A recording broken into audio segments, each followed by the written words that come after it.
A quiet thing I've noticed working as an nurse. I've been an nurse for a while now. Most people think my job is all adrenaline, CPR, and shouting like you see on TV. And sometimes it is. But there's a quiet side to the that nobody talks about.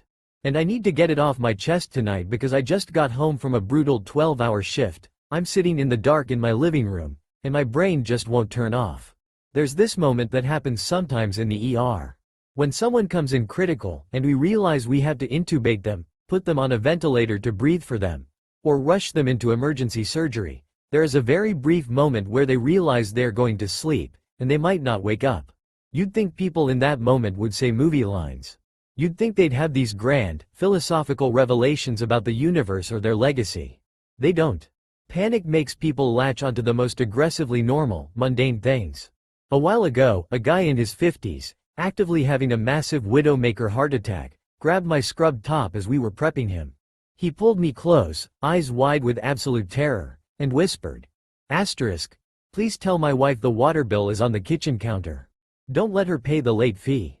I've had a 19-year-old girl, bleeding out from a car wreck, cry and beg me, "Asterisk, don't let my mom see my apartment. My room is a mess, she'll be so mad."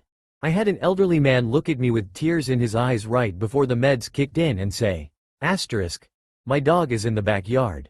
The gate is tricky. You have to lift the latch up and pull hard." They don't want to die leaving a chore undone. They don't want to inconvenience anyone. It's so devastatingly, beautifully human. Here is my confession. The thing I don't even tell my own coworkers. I write them down. I have a small, beat-up black notebook I keep in my locker. Whenever a shift ends, if someone gave me their last mundane worry, I scribble it down on a page. I don't use their real names, just their age and what they said. I've filled almost 3 notebooks over the years. I think I do it because I'm terrified that these little pieces of them will just vanish into the sterile hospital air. These weird, random, deeply loving instructions are sometimes the very last words they ever speak. They deserve to be remembered, even if it's just by a tired nurse sitting in her car at 4 a.m.